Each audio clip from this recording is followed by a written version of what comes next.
ಕರ್ತನಾದ ಯೇಸು ಕ್ರಿಸ್ತನು ಅತಿ ಶೀಘ್ರವಾಗಿ ಈ ಲೋಕಕ್ಕೆ ಬರಲಿರುವನು. ಆತನು 2000 ವರ್ಷಗಳ ಹಿಂದೆ ಇನ್ನು ಈ ಲೋಕದಲ್ಲಿ ಇರುವಾಗಲೇ ಮಾಡಿದಂಥ ಒಂದು ವಾಗ್ದಾನವಿದು. ಅವರು ಖಂಡಿತವಾಗಿಯೂ ಮತ್ತೆ ಬರುವರು ಎಂಬುದು ನಮಗೆ ನಿಜವಾಗಿಯೇ ತಿಳಿಯುವುದು ಹೇಗೆ? ದಯಮಾಡಿ ಕರ್ತನಾದ ಯೇಸುವು ತಾನೇ ತನ್ನ ಬರೋಣಕ್ಕೆ ಮುಂಚಿತವಾಗಿ ನೆರವೇರುವುದೆಂದು ತಿಳಿಪಡಿಸಿದ ಪ್ರವಾದನೆಗಳನ್ನು ಗಮನಿಸಿ ಅಧ್ಯಯನ ಮಾಡಿ ಅವುಗಳನ್ನು ಜಗತ್ತಿನಲ್ಲಿ ನಡೆಯುತ್ತಿರುವ ಈ ಕ್ಷಣದ ಘಟನೆಗಳೊಂದಿಗೆ ಹೋಲಿಸಿ ನೋಡಿದರೆ ಯೇಸು ಮಹಾಪ್ರಭುವು ನಮ್ಮ ಜೀವಮಾನದಲ್ಲಿ ಖಂಡಿತವಾಗಿಯೇ ಮತ್ತೆ ಬರುವರು ಎಂಬುದು ಅಧಿಕ ನಿಶ್ಚಯವಾಗಿದೆ.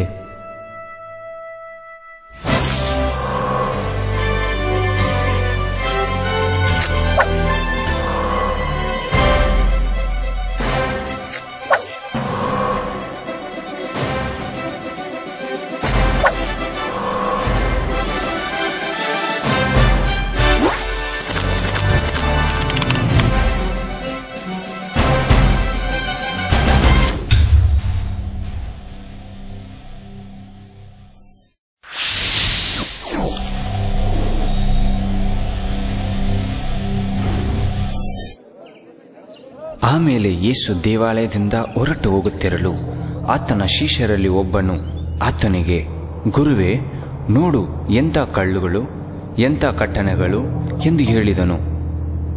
ಅದಕ್ಕೆ ಯೇಸು, ಇಲ್ಲಿ ಕಲ್ಲಿನ ಮೇಲೆ ಕಲ್ಲು ಉಳಿಯುವುದಿಲ್ಲ, ಎಲ್ಲ ಕೆಡವಲ್ಪಡುವುದು ಎಂದು ನಿಮಗೆ ಸತ್ಯವಾಗಿ ಹೇಳುತ್ತೇನೆ ಅಂದರು.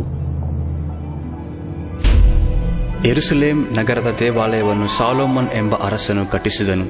ಇದು ಕ್ರಿಸ್ತಪೂರ್ವ 607ರಲ್ಲಿ ನೆಬೂಕದ್ನೆಚ್ಚರ್ ಎಂಬ ಅರಸನು ನಾಶಪಡಿಸಿದನು. 2ನೆಯ ಬಾರಿ ಜೆರುಬ್ಬಾಬೆಲ್ ನೆಹೆಮೀಯನ ಕಾಲದಲ್ಲಿ ಪುನಃ ಈ ಆಲಯವನ್ನು ಕಟ್ಟಿಸಿದನು. 3ನೆಯ ಬಾರಿ ಅರಸನಾದ ಹೆರೋದನು ಬಹಳ ಸಂಭ್ರಮದಿಂದ ದೇವಾಲಯವನ್ನು ಕಟ್ಟಿಸಿದನು. ಕಟ್ಟಿ ಮುಗಿಸಲು 46 ವರ್ಷಗಳು ತೆಗೆದುಕೊಂಡ ಈ ದೇವಾಲಯವನ್ನು ನೋಡಿಯೇ ಯೇಸು ಕ್ರಿಸ್ತನು ಈ ಮಾತುಗಳನ್ನು ನುಡಿದನು. ಯಹೂದ್ಯರು ಕಾಲಮಾನದ ಪ್ರಕಾರ ಕ್ರಿಸ್ತಪೂರ್ವ 70ರಲ್ಲಿ 5ನೇ ತಿಂಗಳು 10ನೇ ದಿನದಂದು ರೋಮಾಪುರದ ಚಕ್ರವರ್ತಿಯಾದ ತೀತನು ಈ ದೇವಾಲಯವನ್ನು ಸಂಪೂರ್ಣವಾಗಿ ನಾಶ ಮಾಡಿ ಸುಟ್ಟು ಹಾಕಿದನು. ಗೋಡೆಯಲ್ಲಿದ್ದ ಚಿನ್ನವು ಕರಗಿ ಕಲ್ಲುಗಳ ನಡುವೆ ಸೇರಿಕೊಂಡಿತು. ಸೈನಿಕರು ಪ್ರತಿಯೊಂದು ಕಲ್ಲುಗಳನ್ನು ತೆಗೆದು ಹಾಕಿ ಚಿನ್ನವನ್ನು ತೆಗೆದುಕೊಂಡು ಹೋದರು. ಹೀಗೆ ಕ್ರಿಸ್ತಪೂರ್ವ 70ರಲ್ಲಿ ಯೇಸು ಕ್ರಿಸ್ತನು ಹೇಳಿದ ಹಾಗೆ ಒಂದು ಕಲ್ಲಿನ ಮೇಲೆ ಒಂದು ಕಲ್ಲು ಇಲ್ಲದೆ ಹೋಗುವ ಕಾಲ ಬರುವುದು ಎನ್ನುವ ಮಾತುಗಳು ನೆರವೇರಿತು.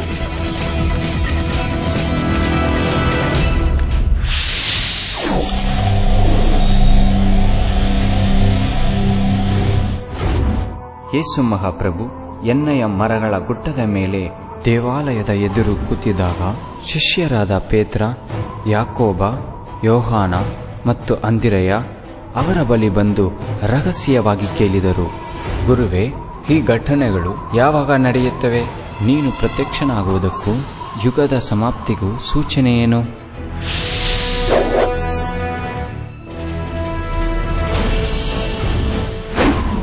ಯೇಸು ಅವರಿಗೆ ಉತ್ತರವಾಗಿ ಹೇಳಿದೇನೆಂದರೆ, ನಿಮ್ಮನ್ನು ಯಾರೂ ಮೋಸ ಮಾಡದಂತೆ ಎಚ್ಚರಿಕೆಯಿಂದಿರಿ. ನನ್ನ ಹೆಸರಿನಲ್ಲಿ ಹಲವರು ಬರುವರು ಮತ್ತು ಹೇಳುವರು, ನಾನೇ ಅವನು, ನಾನೇ ಕ್ರಿಸ್ತ, ಮತ್ತು ಹೀಗೆ ಸಮಯ ಹತ್ತಿರವಾಗಿದೆ ಎನ್ನುತ್ತಾ ಹಲವರನ್ನು ಮೋಸಗೊಳಿಸುವರು. ಆದುದರಿಂದ ಅವರ ಹಿಂದೆ ಹೋಗಬೇಡಿ.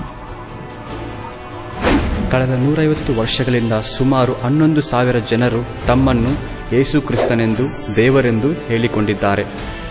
ದಿನಾಂಕ 21 ಸೆಪ್ಟೆಂಬರ್ 2007ರಂದು CNN ದೂರದರ್ಶನದ ಸಂದರ್ಶನದಲ್ಲಿ ಜೋಸ್ ಲೂಯಿಸ್ ಎಂಬುವನು 666 ಎಂಬ ಗುರುತನ್ನು ಧರಿಸಿಕೊಂಡು ನಾನೇ ಕ್ರಿಸ್ತನೆಂದು ಹೇಳಿಕೊಂಡನು. ಇವರ ಹಾಗೆ ಸುಳ್ಳು ಪ್ರಚಾರಗಳನ್ನು ಮಾಡಿ ಜನರನ್ನು ವಂಚಿಸುವ ಜನರು ಈ ಕಾಲಗಳಲ್ಲಿ ಹೆಚ್ಚುತ್ತಿದ್ದಾರೆ.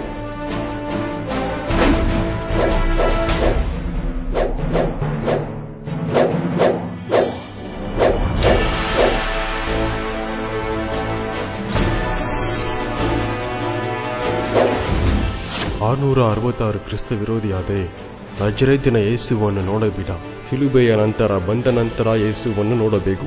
ಆಗ ಯೇಸು, ಅದು ನಾನೇ, ನಾನು ನಿನ್ನನ್ನು ಗೌರವಿಸುವೆ, ಸರ್ವಶಕ್ತನಾದ ಯೆಹೋವನು ನಾನೇ. ಪರಲೋಕ ರಾಜ್ಯದ ಬಗ್ಗೆ ನಾನು ಹೇಳುವೆನು.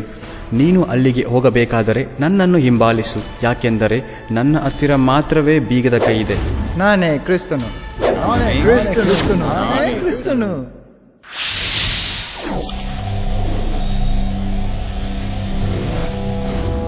ನೀವು ಯುದ್ಧಗಳ, ಗಲಭೆಗಳ ಮತ್ತು ಯುದ್ಧವಾಗುವ ಹಾಗೆ ಇದೆ ಎಂಬ ಮಾತುಗಳ ಬಗ್ಗೆ ಕೇಳಿದಾಗ ಭಯಪಡಬೇಡಿ, ಯಾಕೆಂದರೆ ಹಾಗಾಗುವುದು ಅಗತ್ಯ, ಆದರೆ ಅಂತ್ಯ ತಕ್ಷಣ ಬರುವುದಿಲ್ಲ. 20ನೇ ಶತಮಾನದಲ್ಲಿ ಮಾತ್ರ 200ಕ್ಕೂ ಹೆಚ್ಚು ಯುದ್ಧಗಳು ಮತ್ತು ಘರ್ಷಣೆಗಳಿಂದ ಸುಮಾರು 18 ಕೋಟಿ ಜನರು ತಮ್ಮ ಪ್ರಾಣ ಕಳೆದುಕೊಂಡಿದ್ದಾರೆ. ಮೊದಲನೇ ಮಹಾಯುದ್ಧದಲ್ಲಿ ಪ್ರಾಣ ಕಳೆದುಕೊಂಡವರು ಸುಮಾರು 3,75,08,666 ಜನರು. 11 ಟ್ರಿಲಿಯನ್ಗಳಷ್ಟು ವಸ್ತುಗಳು ನಾಶವಾದವು. ಎರಡನೇ ಮಹಾಯುದ್ಧದಲ್ಲಿ ಪ್ರಾಣ ಕಳೆದುಕೊಂಡವರು ಸುಮಾರು 4 ಕೋಟಿ. ದಿನಾಂಕ 6/8/1945ರಲ್ಲಿ ಹಿರೋಶಿಮಾ, ನಾಗಾಸಕಿ ನಗರಗಳ ಮೇಲೆ ನಡೆಸಿದ ಪರಮಾಣು ಬಾಂಬ್ ದಾಳಿಯಿಂದ 80,000ಕ್ಕಿಂತ ಹೆಚ್ಚು ಜನರು ಸತ್ತರು. ಇತ್ತೀಚಿನ ದಿನಗಳಲ್ಲಿ ಕೆಲವು ಅರಬ್ ರಾಷ್ಟ್ರಗಳು ಬೇರೆ ದೇಶಗಳೊಂದಿಗೆ ಸೇರಿ ಇಸ್ರೇಲ್ ದೇಶಕ್ಕೆ ವಿರುದ್ಧವಾಗಿ ಯುದ್ಧ ಮಾಡಲು ಸಿದ್ಧವಾಗುತ್ತಿವೆ.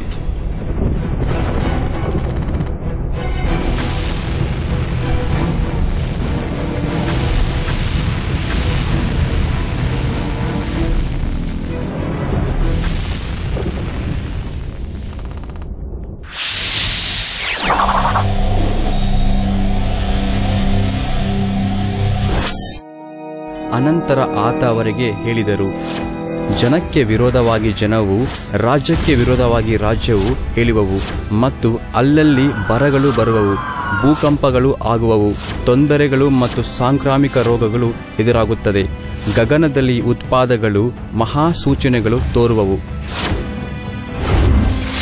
ಜಾತಿ ಯುದ್ಧಗಳು, ಧರ್ಮ, ಭಾಷೆ, ಬಣ್ಣ ಭೇದಗಳಿಂದ ಉಂಟಾದ ಗದ್ದಲಗಳಿಂದ ಹಲವಾರು ನಾಶನಗಳು ಸಂಭವಿಸಿವೆ.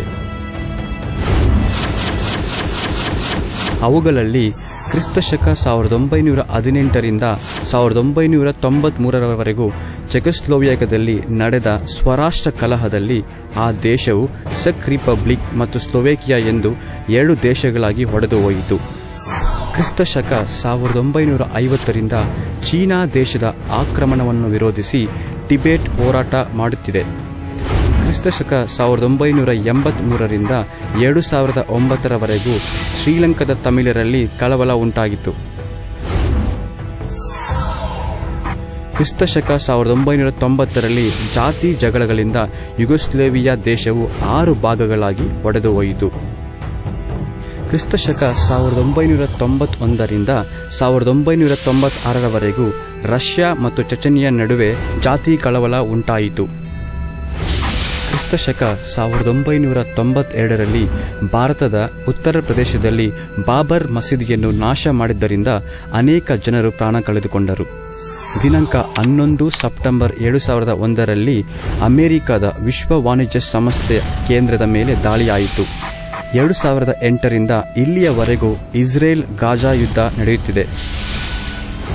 2010 ಡಿಸೆಂಬರ್ನಲ್ಲಿ ಟುನೀಷಿಯಾ ದೇಶದಲ್ಲಿ ರಾಜ್ಯಕ್ರಾಂತಿಯಿಂದ Egypt, Libya, Yemen, Bahrain, Syria, Algeria, Iraq, Jordan, Kuwait, Morocco ಮತ್ತು ಸೂಡಾನ್ ದೇಶಗಳಲ್ಲಿ ಸರ್ಕಾರಗಳೇ ಬದಲಾಗುವಷ್ಟು ಕ್ರಾಂತಿಗಳು ನಡೆದವು. ಇದರಿಂದ ಅನೇಕ ಜನರು ಶಾಂತಿ ಕಳೆದುಕೊಂಡು ಸಾವಿಗೀಡಾದರು. 2012ರಲ್ಲಿ ಭಾರತದ ಅಸ್ಸಾಮಿನ ಬೋಡೋ ಆದಿವಾಸಿ ಜನರ ಮೇಲೆ ದಾಳಿಯಾಯಿತು. ಅಫ್ಘಾನಿಸ್ತಾನ ಮತ್ತು ಪಾಕಿಸ್ತಾನದಲ್ಲಿ ಜನಕ್ರಾಂತಿಗಳು ನಡೆದವು.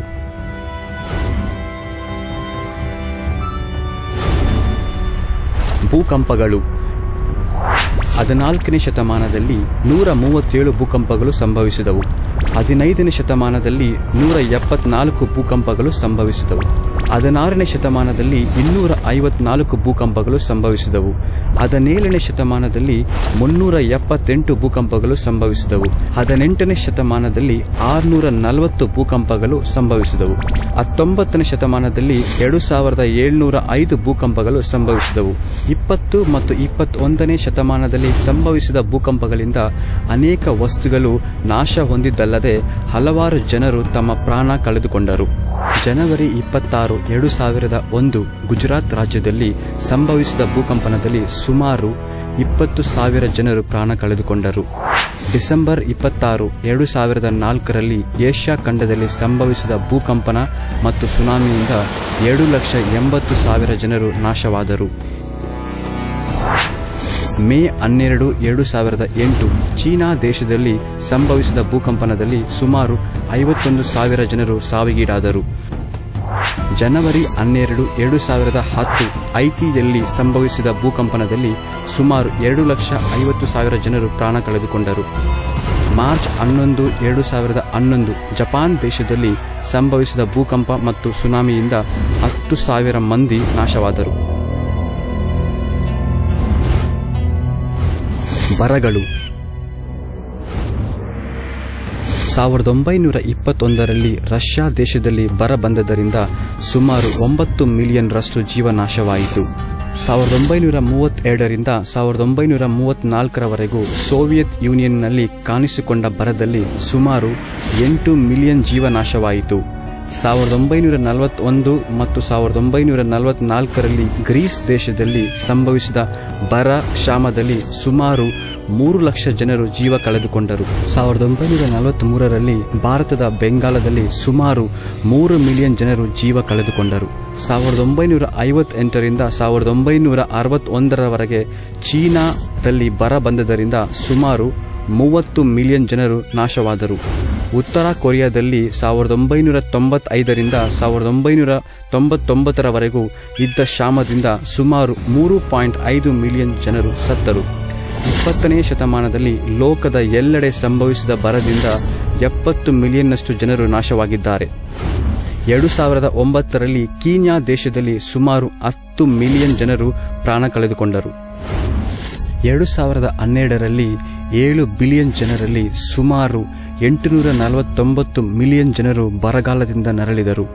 ಸುಮಾರು 48,54,907 ಜನರು ಬರದಿಂದ ಸತ್ತು ಹೋದರು. ಸುಮಾರು 35,000 ಜನರು ಪ್ರತಿದಿನ ಸಾಯುತ್ತಾರೆ. ಅಂದರೆ ಪ್ರತಿ 7.43 ಸೆಕೆಂಡಿಗೆ ಒಬ್ಬರು ಸಾಯುತ್ತಲಿದ್ದಾರೆ. ಇರುವ ಒಟ್ಟು ಜನಸಂಖ್ಯೆಯಲ್ಲಿ 7 ಜನರಲ್ಲಿ ಒಬ್ಬರು ಹಸಿವಿನಿಂದ ನರಳುತ್ತಿದ್ದಾರೆ. ರೋಗಗಳು ಈಗಿನ ಕಾಲದಲ್ಲಿ ಹಲವಾರು ಅಪಾಯಕಾರಿ ರೋಗಗಳು ಬರುತ್ತಿವೆ. ವೈಜ್ಞಾನಿಕ ಮತ್ತು ವೈದ್ಯಕೀಯ ಚಿಕಿತ್ಸೆಯಿಂದ ಗುಣಪಡಿಸಲಾರದ ಪಕ್ಷಿ ಜ್ವರ ಮತ್ತು ಹಂದಿ ಜ್ವರಗಳು ಈ ದಿನಗಳಲ್ಲಿ ಕಾಣಿಸಿಕೊಂಡಿದೆ. 2005ನೇ ಇಸವಿಯಿಂದ 2009ನೇ ಇಸವಿಯ ತನಕ ಏವಿಯನ್ ಇನ್ಫ್ಲೂಯೆನ್ಸಾ ಎಂಬ ರೋಗಕ್ಕೆ ಇಂಡೋನೇಷ್ಯಾ ದೇಶದಲ್ಲಿ 140 ಮಂದಿ ತುತ್ತಾಗಿದ್ದು 115 ಮಂದಿ ಮರಣ ಹೊಂದಿದರು. 2012ನೇ ಇಸವಿಯ ಏಪ್ರಿಲ್ ತಿಂಗಳಿನಲ್ಲಿ H1N1 ಹಂದಿ ಜ್ವರದ ನಿಮಿತ್ತ ಭಾರತ ದೇಶದಲ್ಲಿ 463 ಮಂದಿ ತುತ್ತಾಗಿದ್ದು 2013 ಇಸವಿಯ ಮಾರ್ಚ್ ಹಾಗೂ ಏಪ್ರಿಲ್ ತಿಂಗಳ ಅವಧಿಯಲ್ಲಿ H7N9 ಪಕ್ಷಿ ಜ್ವರದ ನಿಮಿತ್ತ 100ಕ್ಕೂ ಹೆಚ್ಚು ಮಂದಿ ತುತ್ತಾಗಿದ್ದು 20 ಮಂದಿ ಮರಣ ಹೊಂದಿದರು. ಈ ದಿನದವರೆಗೂ ಸುಮಾರು 22 ಮಿಲಿಯನ್ ಜನರು ಏಡ್ಸ್ ರೋಗಕ್ಕೆ ಬಲಿಯಾಗಿದ್ದಾರೆ. ಪ್ರತಿದಿನ ನೂತನ ರೋಗಗಳನ್ನು ಉಂಟು ಮಾಡುವ 7,000 ಕ್ರಿಮಿಗಳು ಹುಟ್ಟುತ್ತಿವೆ.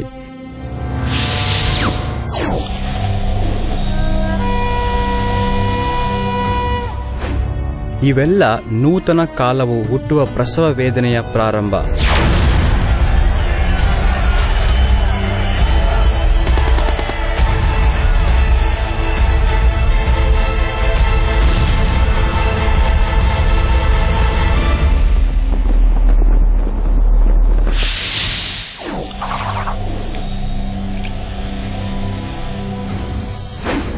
ಆದರೆ ಎಚ್ಚರಿಕೆಯಿಂದ ಗಮನಿಸಿ, ಈ ಎಲ್ಲಾ ಘಟನೆಗಳಿಗೆ ಮೊದಲು ಅವರು ನಿಮ್ಮ ಮೇಲೆ ಕೈ ಹಾಕುವರು ಮತ್ತು ಕಿರುಕುಳ ಕೊಡುವರು.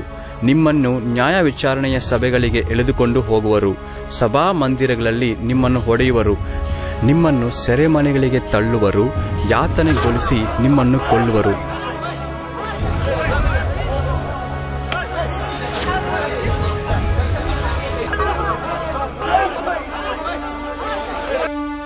ನನ್ನ ಹೆಸರಿನ ನಿಮಿತ್ತವಾಗಿ ಅರಸುಗಳ ಮುಂದಕ್ಕೂ ಅಧಿಪತಿಗಳ ಮುಂದಕ್ಕೂ ತೆಗೆದುಕೊಂಡು ಹೋಗಿ ಹಿಂಸೆಪಡಿಸುವರು. ಇದು ಸಾಕ್ಷಿ ಹೇಳುವುದಕ್ಕೆ ನಿಮಗೆ ಅನುಕೂಲವಾಗುವುದು.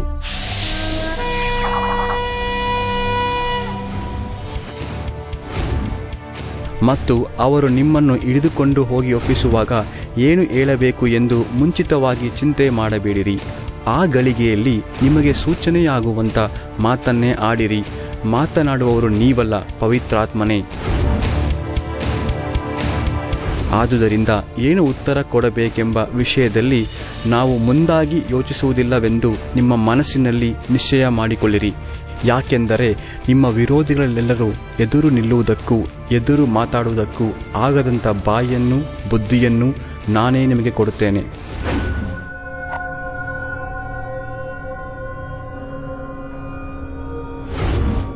ಚೀನಾ, ಉತ್ತರ Korea, Russia, Iraq, Israel, Bharat ಮತ್ತು ಆಫ್ರಿಕಾ ದೇಶಗಳಲ್ಲಿ ಕ್ರೈಸ್ತರನ್ನು ಹಿಂಸಿಸಿ ಕೊಲೆ ಮಾಡಿದ್ದಾರೆ.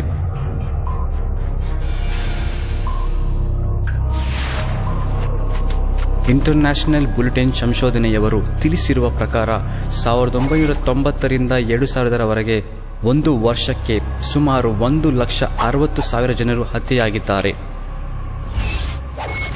2000ರಿಂದ 2010ರವರೆಗೆ ರಕ್ತಸಾಕ್ಷಿಗಳಾಗಿ ಸತ್ತವರ ಸಂಖ್ಯೆ ಸುಮಾರು 10 ಲಕ್ಷಕ್ಕಿಂತ ಹೆಚ್ಚು.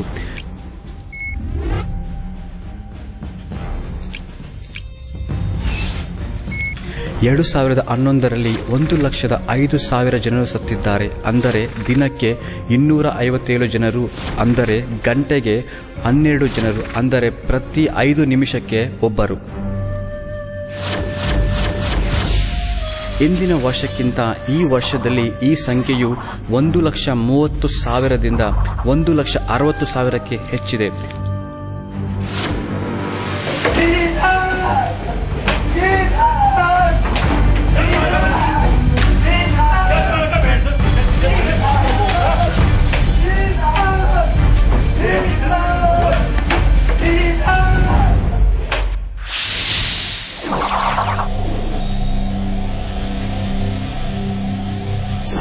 ಆಗ ಬಹಳಷ್ಟು ಜನರ ಮನ ನೋಯುತ್ತದೆ. ಈಗ ಅಣ್ಣನು ತಮ್ಮನನ್ನು, ತಂದೆಯು ಮಗನನ್ನು ಮರಣಕ್ಕೆ ಒಪ್ಪಿಸುವರು.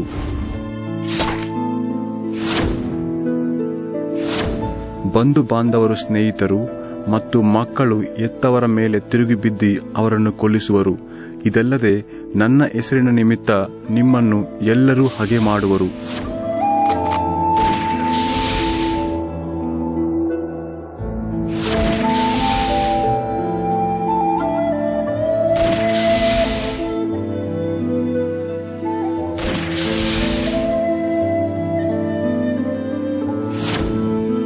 ಆದರೂ ನಿಮ್ಮದೊಂದು ತಲೆಕೂದಲಾದರೂ ನಾಶವಾಗುವುದಿಲ್ಲ. ನಿಮ್ಮ ಸೈರಣೆಯಿಂದ ನಿಮ್ಮ ಪ್ರಾಣಗಳನ್ನು ಪಡೆದುಕೊಳ್ಳುವಿರಿ. ನಮ್ಮ ಸುತ್ತಲಿರುವ ಅನೇಕ ಕ್ರೈಸ್ತರು ಯೇಸು ಕ್ರಿಸ್ತನನ್ನು ನಿಜವಾದ ದೇವರೆಂದು ನಂಬಿರುವುದರಿಂದ ತಮ್ಮ ಸ್ವಂತ ತಾಯಿ ತಂದೆ, ಮಕ್ಕಳು ಅಥವಾ ತಮ್ಮ ಸಂಬಂಧಿಕರಿಂದಲೇ ಹಿಂಸೆಯನ್ನು, ವಿರೋಧಗಳನ್ನು ಎದುರಿಸುತ್ತಿದ್ದಾರೆ. ಅನೇಕ ಕ್ರೈಸ್ತರು ತಮ್ಮ ಸಂಬಂಧಿಕರಿಂದಲೇ ಹತ್ಯೆಯಾಗಿದ್ದಾರೆ.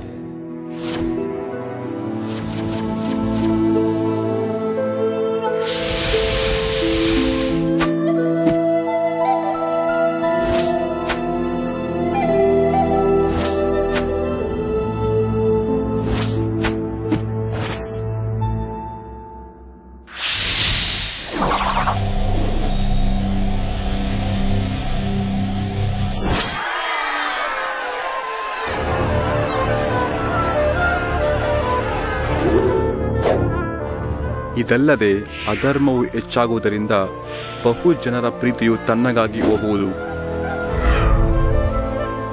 ಆದರೆ ಕಡೆಯವರೆಗೆ ತಾಳುವವನು ರಕ್ಷಣೆ ಹೊಂದುವನು. ದೂರದರ್ಶನ, ದಿನಪತ್ರಿಕೆ ಮತ್ತು ಇತರ ಮಾಧ್ಯಮಗಳಲ್ಲಿ ನೋಡುವಾಗ ಮನುಷ್ಯನ ಪ್ರೀತಿ ತನ್ನಗಾಗಿದೆ ಎಂದು ಕಂಡುಬರುತ್ತದೆ.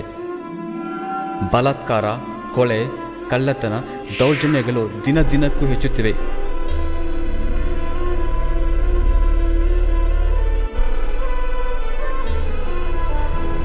ಪ್ರೀತಿಯು ತನ್ನಗಾಗಿದ್ದರಿಂದ ಚಿಕ್ಕ ಮಕ್ಕಳಿಂದ ದೊಡ್ಡವರವರೆಗೂ ಲೈಂಗಿಕ ಅತ್ಯಾಚಾರಕ್ಕೆ ಒಳಗಾಗುತ್ತಿದ್ದಾರೆ. ಹೆತ್ತವರು ತಮ್ಮ ಸ್ವಂತ ಮಕ್ಕಳನ್ನು ಕ್ರೂರವಾಗಿ ಕೊಲ್ಲುತ್ತಿದ್ದಾರೆ. ಮಕ್ಕಳು ಸಹ ತಮ್ಮ ತಂದೆ ತಾಯಿಯವರನ್ನು ಕೊಲ್ಲುವ ಕಾರ್ಯ ಸಹಜವಾಗಿ ಬಿಟ್ಟಿದೆ. ಭಾಷೆ ಇವುಗಳನ್ನು ಕಾಪಾಡುವ ಹೆಸರಿನಲ್ಲಿ ಅನೇಕ ದುಷ್ಕರ್ಮಿಗಳು ಮುಗ್ಧ ಮಾನವರನ್ನು ಹಿಂಸೆಗೊಳಪಡಿಸುವ ಕಾರ್ಯ ವಿಪರೀತವಾಗಿ ಬೆಳೆಯುತ್ತಿದೆ. ಪ್ರಪಂಚದಲ್ಲಿ ಪ್ರೀತಿ ಎಷ್ಟು ತನ್ನಗಾಗಿದೆ ಎಂದು, ಅದು ದ್ವೇಷ ಮತ್ತು ಅಕ್ರಮದಿಂದ ತುಂಬಿದೆ ಎಂಬುದನ್ನು ಈ ಘಟನೆಗಳು ತೋರಿಸುತ್ತಿವೆ.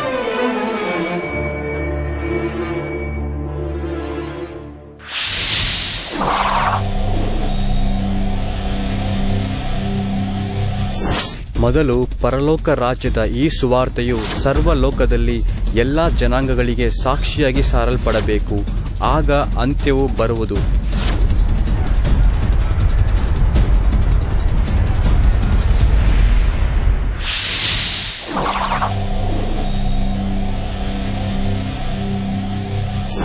ಆದರೆ ದಂಡುಗಳು ಯೆರೂಸಲೇಮ್ ಪಟ್ಟಣಕ್ಕೆ ಮುತ್ತಿಗೆ ಹಾಕಿರುವುದನ್ನು ನೀವು ಕಾಣುವಾಗ ಅದು ಹಾಳಾಗುವ ಕಾಲ ಸಮೀಪವಾಯಿತೆಂದು ತಿಳಿದುಕೊಳ್ಳಿರಿ.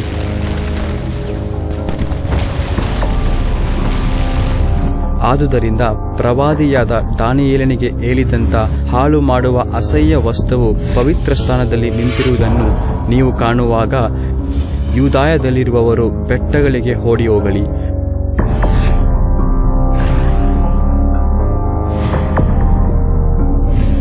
ಮಾಳಿಗೆಯ ಮೇಲೆ ಇರುವವನು ತನ್ನ ಮನೆಯೊಳಗಿರುವುದನ್ನು ತೆಗೆದುಕೊಳ್ಳುವುದಕ್ಕೆ ಇಳಿಯದೆ, ಹೊಲದಲ್ಲಿರುವವನು ತನ್ನ ಹೊದಿಕೆಯನ್ನು ತೆಗೆದುಕೊಳ್ಳುವುದಕ್ಕೆ ಹಿಂತಿರುಗಿ ಬಾರದೆ ಓಡಿ ಹೋಗಲಿ. ಆದರೆ ಆ ದಿನಗಳಲ್ಲಿ ಬಸುರಿಯರಿಗೂ ಮೊಲೆಕೂಸಿರುವ ಹೆಂಗಸರಿಗೂ ಆಗುವ ಕಷ್ಟವನ್ನು ಏನು ಹೇಳಲಿ? ಆಗ ಮಹಾ ಸಂಕಟ ಉಂಟಾಗುವುದರಿಂದ ನಿಮ್ಮ ಪಲಾಯನವು ಚಳಿಗಾಲದಲ್ಲಿಯಾಗಲಿ ಸಬ್ಬತ್ ದಿನದಲ್ಲಿಯಾಗಲಿ ಆಗಬಾರದೆಂದು ಪ್ರಾರ್ಥನೆ ಮಾಡಿರಿ.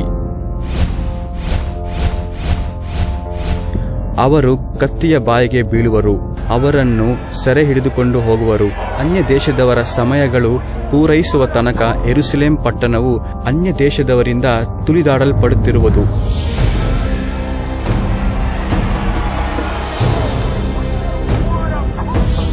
ಕ್ರಿಸ್ತಪೂರ್ವ 170ರಲ್ಲಿ ಸಿರಿಯಾ ದೇಶದ ಅರಸನಾದ ಎಪಿಫನೆಸ್ ಎನ್ನುವ 4ನೇ ಆಂಟಿಯೋಕಸ್ ಯೆರೂಸಲೇಮಿನ ಮೇಲೆ ದಾಳಿ ಮಾಡಿ ಆಕ್ರಮಿಸಿಕೊಂಡನು.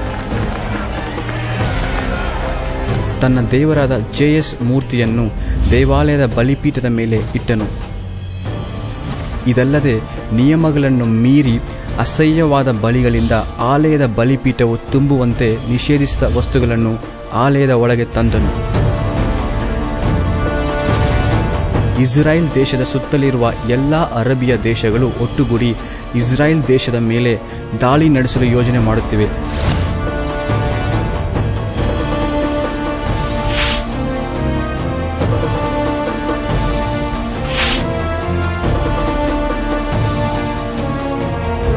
ಕ್ರಿಸ್ತ ವಿರೋಧಿಯ ಆಳ್ವಿಕೆಯಲ್ಲಿ 3ನೇ ದೇವಾಲಯವು ಕಟ್ಟಿ ಮುಗಿಸಿದ ನಂತರ ಕ್ರಿಸ್ತ ವಿರೋಧಿಯಿಂದ ಅಸಹ್ಯವಾದ ಕಾರ್ಯಗಳು ಮಾಡಲಾಗುವುದು.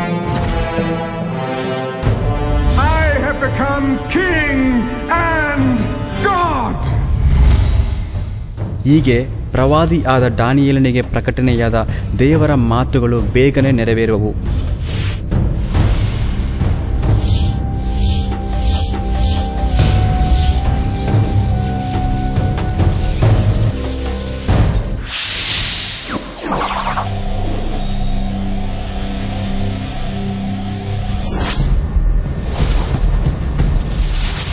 ಆ ದಿವಸಗಳು ಮಹಾಸಂಕಟದ ದಿವಸಗಳಾಗಿರುವವು.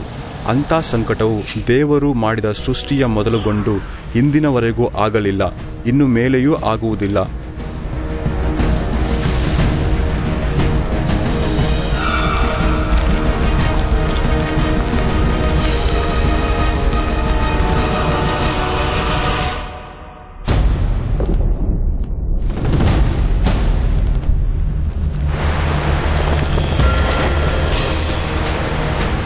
ಕರ್ತನು ಆ ದಿನಗಳನ್ನು ಕಡಿಮೆ ಮಾಡದಿದ್ದರೆ ಒಂದು ನರಪ್ರಾಣಿಯಾದರೂ ಉಳಿಯದು. ಆದರೆ ತಾನು ಆದುಕೊಂಡವರಿಗೋಸ್ಕರ ಆ ದಿನಗಳನ್ನು ಕಡಿಮೆ ಮಾಡುವನು. ಯಾಕೆಂದರೆ ಬರದಿರುವುದೆಲ್ಲ ನೆರವೇರುವುದಕ್ಕೆ ಅವು ದಂಡನೆಯ ದಿವಸಗಳಾಗಿವೆ.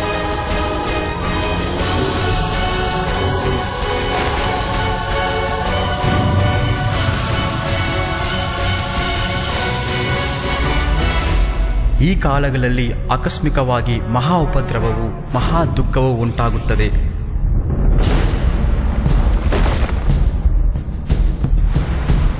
ಮುಜಾಫರ್ಬಾದ್ ಮತ್ತು ಐತಿ ದ್ವೀಪದಲ್ಲಿ ಸರ್ವನಾಶ ಮಾಡುವ ಭೂಕಂಪಗಳು, ಜಪಾನಿನಲ್ಲಿ ಸುನಾಮಿ, ಅಮೆರಿಕದಲ್ಲಿ ಬಿರುಗಾಳಿ, ಉತ್ತರಾಖಂಡದಲ್ಲಿ ಪ್ರಳಯ ಮತ್ತು ನೆಲಕುಸಿತದಲ್ಲಿ ಸಾವಿರಾರು ಜನರು ನಾಶವಾದರು.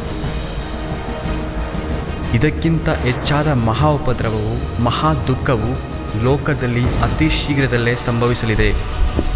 ದೇವರು ತನ್ನ ನ್ಯಾಯ ತೀರ್ಪನ್ನು ನೆರವೇರಿಸುವ ನಿಮಿತ್ತವಾಗಿ ಈ ಎಲ್ಲ ಕಾರ್ಯಗಳು ನಡೆಯಲು ಬಿಟ್ಟಿದ್ದಾರೆ.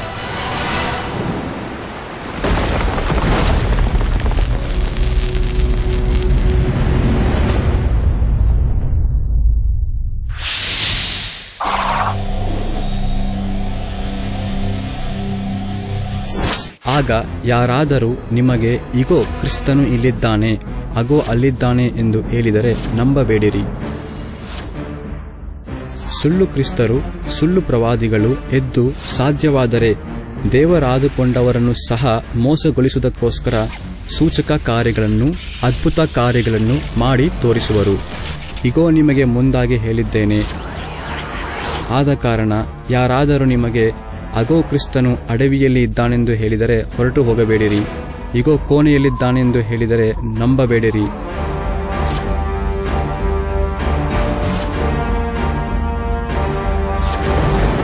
ಹೇಗೆ ಮಿಂಚು ಮೂಡಣದಲ್ಲಿ ಹುಟ್ಟಿ ಪಡುವಣದವರೆಗೂ ಕಾಣಿಸುತ್ತದೆಯೋ ಹಾಗೆಯೇ ಮನುಷ್ಯಕುಮಾರನ ಪ್ರತ್ಯಕ್ಷತೆಯೂ ಇರುವುದು.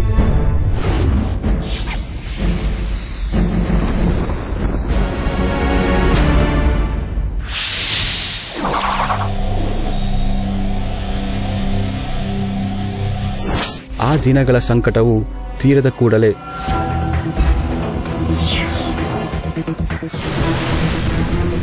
ಸೂರ್ಯನು ಕತ್ತಲಾಗಿ ಹೋಗುವನು, ಚಂದ್ರನು ಬೆಳಕು ಕೊಡದೆ ಇರುವನು, ನಕ್ಷತ್ರಗಳು ಆಕಾಶದಿಂದ ಉದುರುವವು,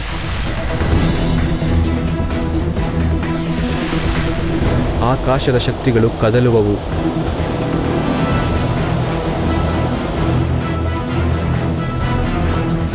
ಭೂಮಿಯ ಮೇಲೆ ಸಮುದ್ರದ ಮತ್ತು ತೆರೆಗಳ ಘೋಷದ ನಿಮಿತ್ತವಾಗಿ ಜನಗಳಿಗೆ ದಿಕ್ಕು ಕಾಣದ ಸಂಕಟವು ಉಂಟಾಗುವುದು.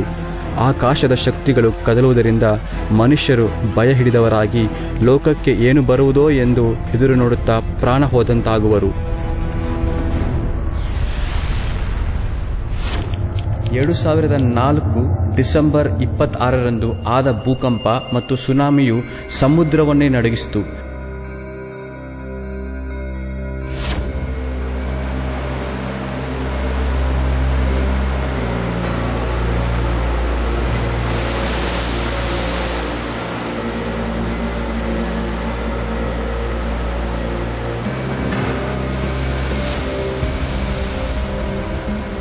ಇದರಿಂದಾಗಿ ಅನೇಕ ದೇಶದ ಎಲ್ಲೆಗಳು ನಾಶವಾಯಿತು. ಈ ಘಟನೆಯಿಂದ ಆದ ಪರಿಣಾಮವನ್ನು ಈಗಲೂ ಸಹ ಗಮನಿಸಬಹುದಾಗಿದೆ.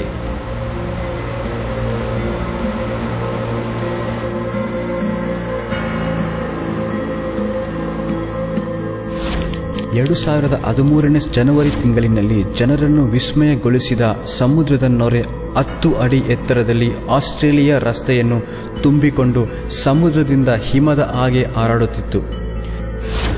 2013 ಫೆಬ್ರವರಿ ತಿಂಗಳಿನಲ್ಲಿ ಬ್ರೆಜಿಲ್ ದೇಶದಲ್ಲಿ ಆಕಾಶದಿಂದ ಸಾವಿರಾರು ರಾಕ್ಷಸ ಜೇಡರ ಹುಳುಗಳು ಬಿದ್ದು ಜನರನ್ನು ದಿಗ್ಭ್ರಮೆಗೊಳಿಸಿತು.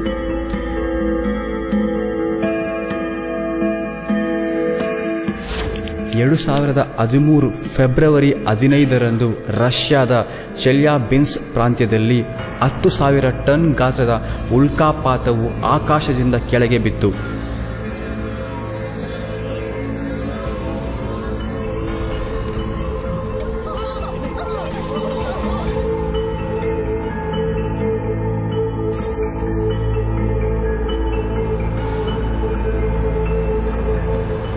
2013 ಮಾರ್ಚ್ ತಿಂಗಳಿನಲ್ಲಿ ಐಗುಪ್ತ ದೇಶದ ಸುಮಾರು 2000 ಏಕರ್ ನೆಲದ ಮೇಲೆ 30 ಮಿಲಿಯನ್ ಮಿಡತೆಗಳು ಐಗುಪ್ತರನ್ನು ಭಯಪಡುವಂತೆ ಮಾಡಿದವು.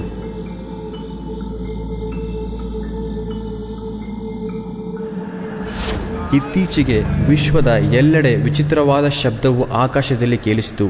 ಆಶ್ಚರ್ಯಕರ ವಿಷಯವೇನೆಂದರೆ ಆ ಶಬ್ದವು ತುತ್ತೂರಿಯ ಶಬ್ದದ ಹಾಗೆ ಇತ್ತು.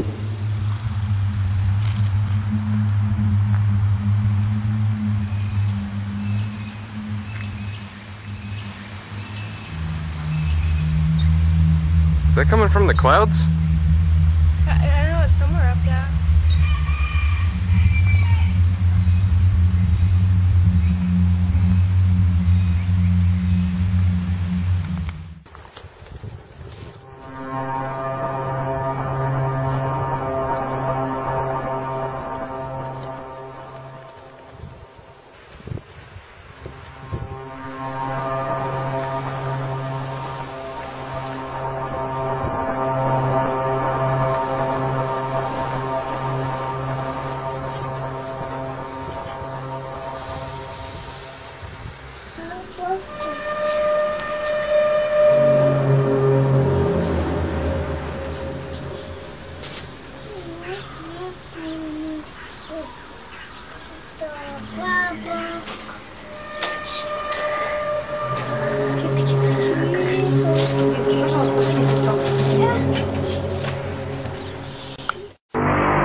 I have no idea, like, it's coming straight out of the sky.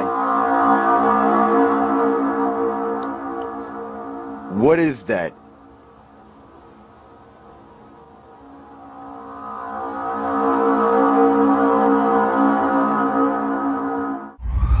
Hear that? Did you feel that?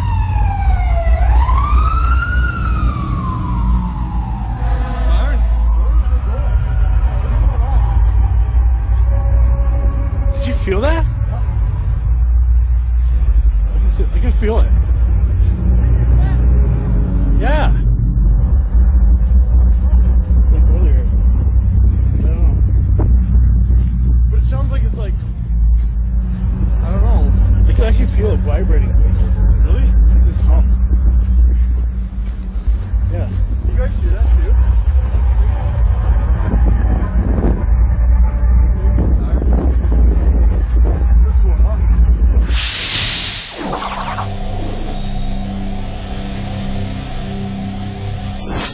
ಆಗ ಮನುಷ್ಯಕುಮಾರನನ್ನು ಸೂಚಿಸುವ ಗುರುತು ಆಕಾಶದಲ್ಲಿ ಕಾಣಬರುವುದು.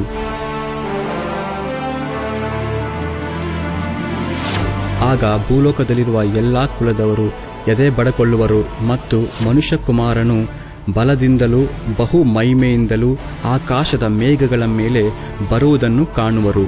ಮತ್ತು ಆತನು ತುತ್ತೂರಿಯ ಮಹಾಶಬ್ದದಿಂದ ತನ್ನ ದೂತರನ್ನು ಕಳುಹಿಸುವನು. ಅವರು ಆತನು ಹಾದುಕೊಂಡವರನ್ನು ಆಕಾಶದ ಒಂದು ಕಡೆಯಿಂದ ಮತ್ತೊಂದು ಕಡೆಯವರೆಗೂ 4 ದಿಕ್ಕುಗಳಿಂದ ಒಟ್ಟುಗೂಡಿಸುವರು.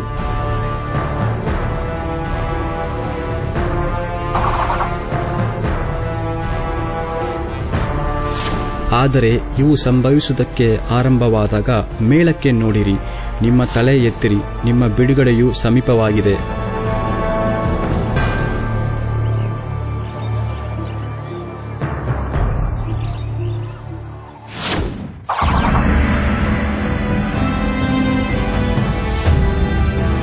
ಆತನು ಅವರಿಗೆ ಒಂದು ಸಾಮ್ಯ ಕೊಟ್ಟು ಹೇಳಿದ್ದೇನೆಂದರೆ, ಅಂಜೂರ ಮುಂತಾದ ಮರಗಳನ್ನು ನೋಡಿರಿ, ಅವು ಚಿಗುರಿದ ಕೂಡಲೇ ನೀವು ಅದನ್ನು ಕಂಡು ಈಗ ಬೇಸಿಗೆಯು ಹತ್ತಿರವಾಯಿತೆಂದು ನೀವಾಗಿ ತಿಳಿದುಕೊಳ್ಳುತ್ತೀರಲ್ಲ, ಹಾಗೆಯೇ ನೀವು ಸಹ ಇವುಗಳು ಆಗುವುದನ್ನು ನೋಡುವಾಗ ದೇವರ ರಾಜ್ಯವು ಹತ್ತಿರವಿದೆಯೆಂದು ತಿಳಿದುಕೊಳ್ಳಿರಿ.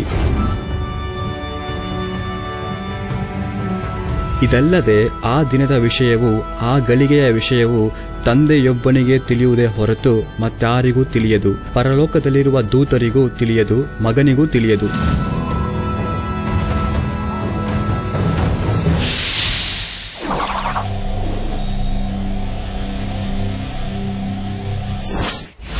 ನೋಹನ ದಿವಸಗಳು ಹೇಗಿದ್ದವೋ ಹಾಗೆಯೇ ಮನುಷ್ಯಕುಮಾರನ ಪ್ರತ್ಯಕ್ಷತೆಯೂ ಇರುವುದು.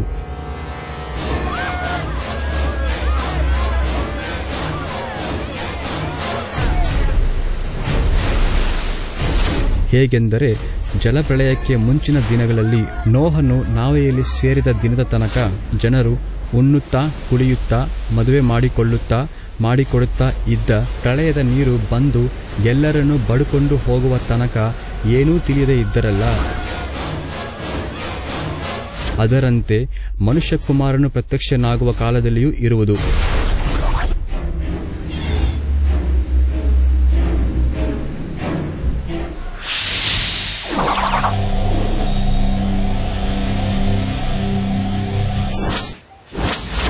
ಲೋಟನ ದಿವಸಗಳಲ್ಲಿ ನಡೆದ ಪ್ರಕಾರ ನಡೆಯುವುದು.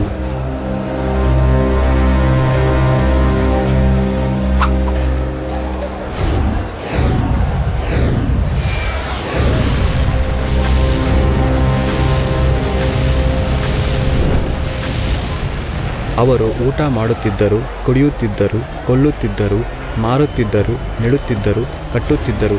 ಆದರೆ ಲೋತನು ಸೋಡಮ್ ಊರನ್ನು ಬಿಟ್ಟು ಹೋದ ದಿವಸದಲ್ಲಿ ಆಕಾಶದಿಂದ ಬೆಂಕಿ ಗಂಧಕಗಳು ಸುರಿದು ಅವರೆಲ್ಲರನ್ನೂ ನಾಶ ಮಾಡಿದವು.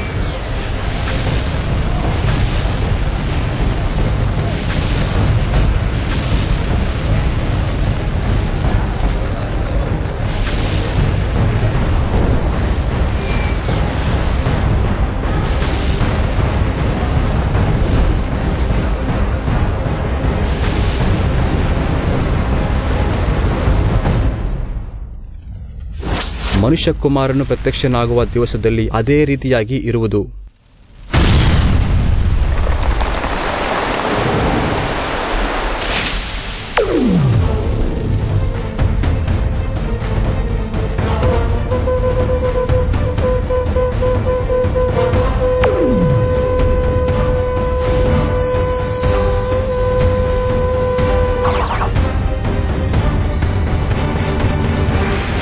ಲೋಟನ ಹೆಂಡತಿಯನ್ನು ನೆನಪಿಗೆ ತಂದುಕೊಳ್ಳಿರಿ.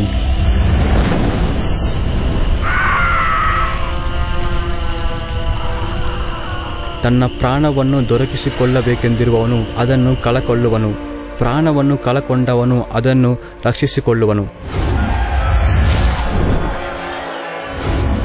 ನೋಹನ ಮತ್ತು ಲೋತನ ಕಾಲದಲ್ಲಿ ನಡೆದ ಹಾಗೆ ಈಗಿನ ಕಾಲದಲ್ಲೂ ಜನರು ತಮ್ಮ ಮೋಹದಾಹವನ್ನು ತೀರಿಸಿಕೊಳ್ಳಲು ಮೃಗಗಳ ಹಾಗೆ ನಡೆದುಕೊಳ್ಳುತ್ತಿದ್ದಾರೆ.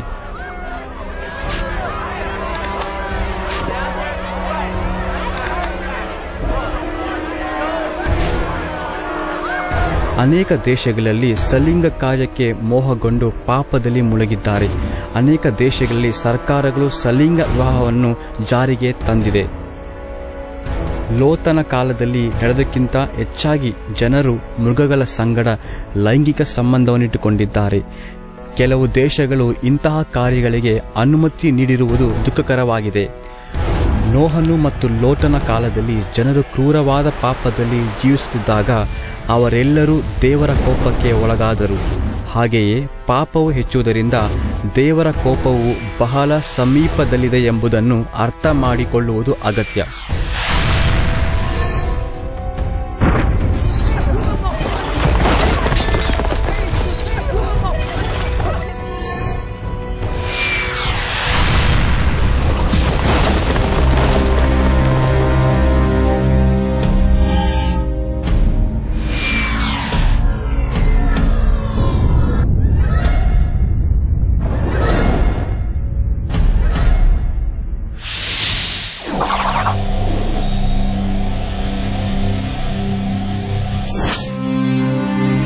ಆ ರಾತ್ರಿಯಲ್ಲಿ ಒಂದೇ ಮಂಚದ ಮೇಲೆ ಇಬ್ಬರಿರುವರು, ಒಬ್ಬನು ತೆಗೆದುಕೊಡಲ್ಪಡುವನು, ಇನ್ನೊಬ್ಬನು ಬಿಡಲ್ಪಡುವನು. ಇಬ್ಬರು ಹೆಂಗಸರು ಒಂದೇ ಕಲ್ಲಲ್ಲಿ ಬೀಸುತ್ತಿರುವರು, ಒಬ್ಬಳು ತೆಗೆದುಕೊಡಲ್ಪಡುವಳು, ಮತ್ತೊಬ್ಬಳು ಬಿಡಲ್ಪಡುವಳು.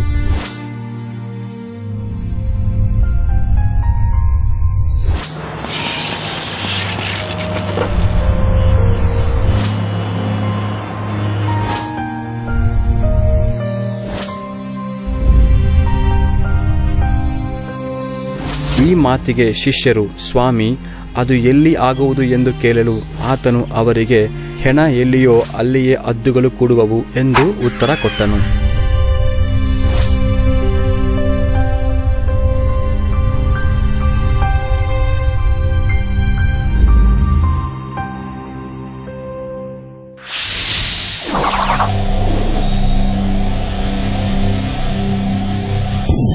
ಇದು ಒಬ್ಬ ಮನುಷ್ಯನು ತನ್ನ ಮನೆಯನ್ನು ಬಿಟ್ಟು ಬೇರೊಂದು ದೇಶಕ್ಕೆ ಹೋಗುವಾಗ ತನ್ನ ಆಳುಗಳಿಗೆ ಮನೆ ಆಡಳಿತವನ್ನು ಒಪ್ಪಿಸಿಕೊಟ್ಟು ಒಬ್ಬೊಬ್ಬನಿಗೆ ಅವನವನ ಕೆಲಸವನ್ನು ನೇಮಿಸಿ ಬಾಗಿಲು ಕಾಯುವವನನ್ನು ಕರೆದು, ನೀನು ಎಚ್ಚರವಾಗಿರಬೇಕೆಂದು ಅಪ್ಪಣೆ ಕೊಡುವ ಪ್ರಕಾರ. ಆದ್ದರಿಂದ ಮನೆ ಯಜಮಾನನು ಸಂಜೆಯಲ್ಲೋ ಸರು ಹೊತ್ತಿನಲ್ಲೋ ಕೋಳಿ ಕೂಗುವಾಗಲೋ ಮುಂಜಾನೆಯಲ್ಲೋ ಯಾವಾಗ ಬರುತ್ತಾನೋ ನಿಮಗೆ ಗೊತ್ತಿಲ್ಲದ ಕಾರಣ ಎಚ್ಚರವಾಗಿರಿ. ಅವನು ಏಕಾಏಕಿ ಬಂದು ನಿದ್ದೆ ಮಾಡುವುದನ್ನು ಕಂಡಾನು.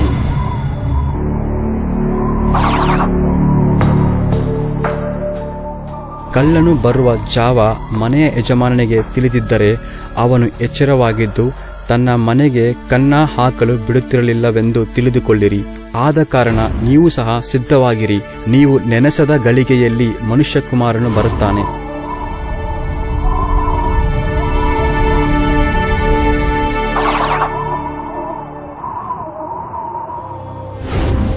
ನಿಮ್ಮ ವಿಷಯದಲ್ಲಿ ಜಾಗರೂಕರಾಗಿರಿ.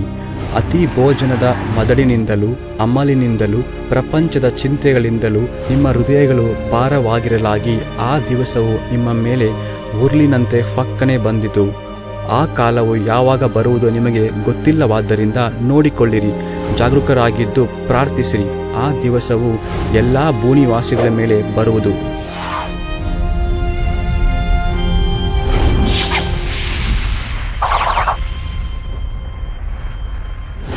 ನಾನು ನಿಮಗೆ ಹೇಳುವುದನ್ನು ಎಲ್ಲರಿಗೂ ಹೇಳುವೆನು. ಬರುವುದಕ್ಕಿರುವ ಇವೆಲ್ಲವುಗಳೊಳಗಿಂದ ತಪ್ಪಿಸಿಕೊಳ್ಳುವುದಕ್ಕೂ ಮನುಷ್ಯಕುಮಾರನ ಮುಂದೆ ನಿಂತುಕೊಳ್ಳುವುದಕ್ಕೂ ನೀವು ಪೂರ್ಣ ಶಕ್ತರಾಗುವಂತೆ ಎಲ್ಲಾ ಕಾಲದಲ್ಲಿಯೂ ದೇವರಿಗೆ ವಿಜ್ಞಾಪನೆ ಮಾಡಿಕೊಳ್ಳುತ್ತಾ ಎಚ್ಚರವಾಗಿರಿ.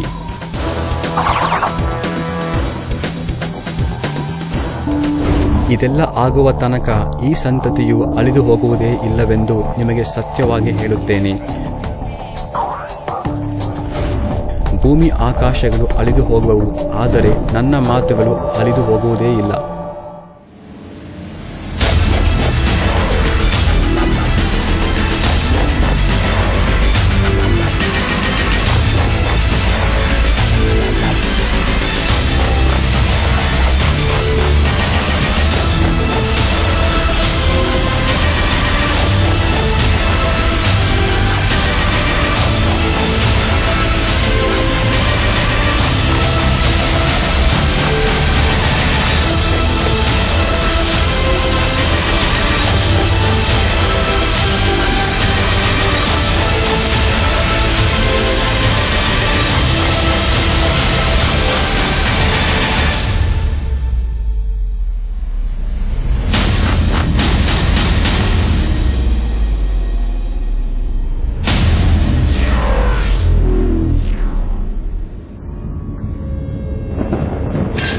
ಭವ್ಯವಾದ ಸಿಂಹಾಸನದ ಮೇಲೆ ಕುಳಿತಿರುವ ಮಹಾಪ್ರಭು ಯೇಸು ಕ್ರಿಸ್ತನು ಬೆಳದಿಂದಲೂ ಮಹಾಮಹಿಮೆಯಿಂದಲೂ ತನ್ನ ದೂತರೊಂದಿಗೂ ತನ್ನ ಪರಿವಾರದೊಂದಿಗೂ ಅತಿ ಬೇಗನೆ ತಿರುಗಿ ಬರಲಿದ್ದಾನೆ. ದೇವರಿಗೆ ಭಯಪಟ್ಟು ಆತನನ್ನೇ ಗಣಪಡಿಸಿರಿ. ಆತನು ನ್ಯಾಯ ತೀರ್ಪು ಮಾಡುವ ಗಳಿಗೆ ಬಂದಿದೆ. ಭೂಲೋಕವನ್ನು, ಪರಲೋಕವನ್ನು, ಸಮುದ್ರವನ್ನು, ನೀರಿನ ಭುಜಿಗಳನ್ನು ಉಂಟು ಮಾಡಿದ ಆತನನ್ನು ಆರಾಧಿಸಿ. ಸಮಯ ಇನ್ನು ತಡೆ ಮಾಡುವುದಿಲ್ಲ. ಪರಲೋಕ ರಾಜ್ಯ ಹೀಗೆ ಹತ್ತಿರ ಬಂದಿದೆ. ಪರಿಶುದ್ಧ ಪಡಿ ಮತ್ತು ಸ್ವಾರ್ಥೆಯಲ್ಲಿ ನಂಬಿಕೆ ಇರಿಸಿ ಕರ್ತನಾದ ಯೇಸು ಕ್ರಿಸ್ತನನ್ನು ಸಂಧಿಸಲು ಸಿದ್ಧರಾಗಿ.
வரும் நாட்கள்ல இப்படி சம்பவிக்கும்.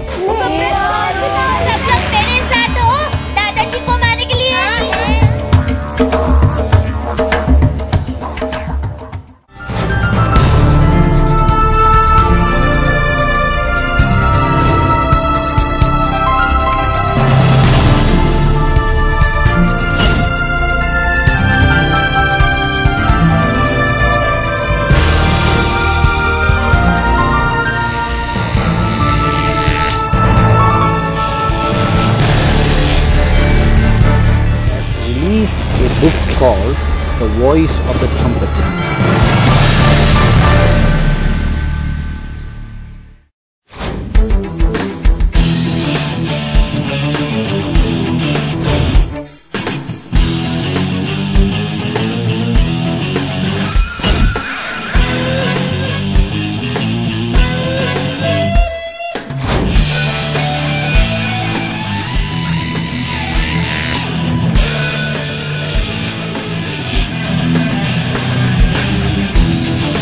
The Bible says the Word of God is a light.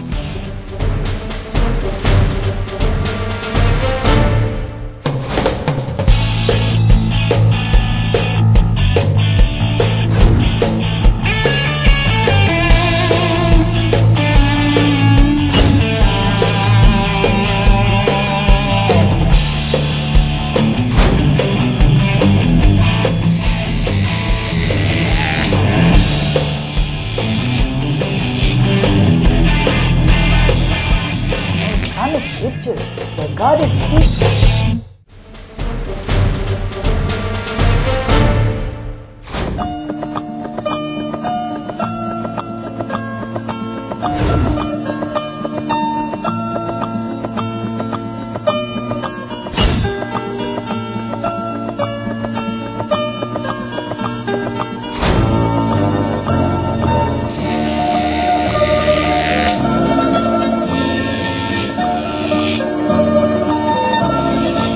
Если Бог не отвечает сразу же, они продолжают взывать.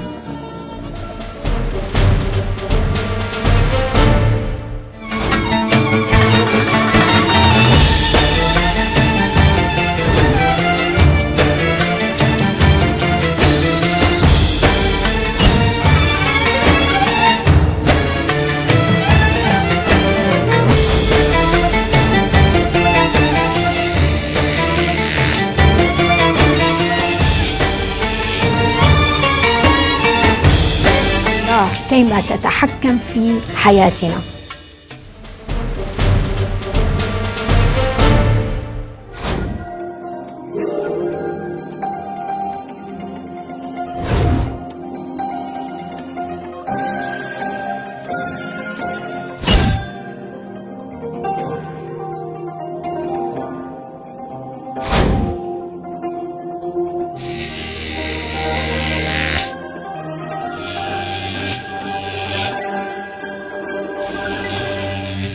You must turn away from your callousness.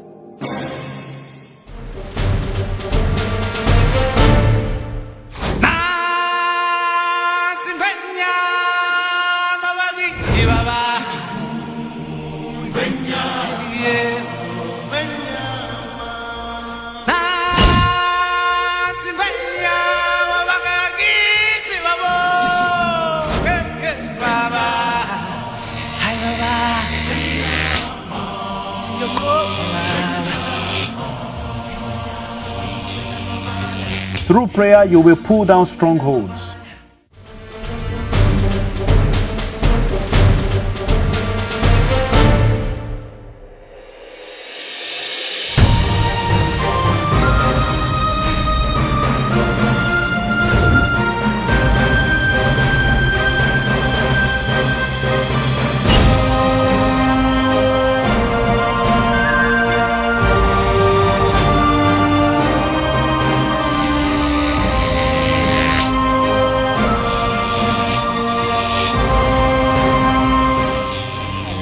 电视，这是10架的火焰系列。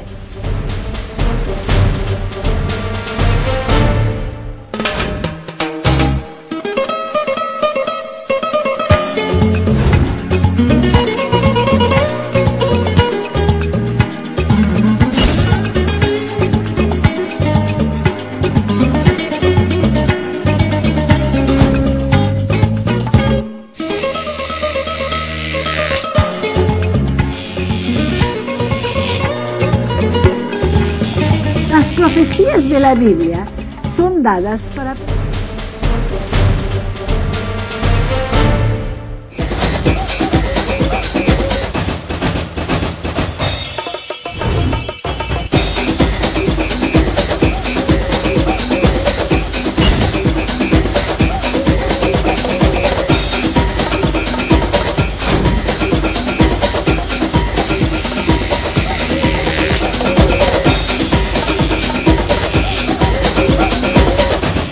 De ler um pouco desse livro de Jubileu para te dar uma ideia desse.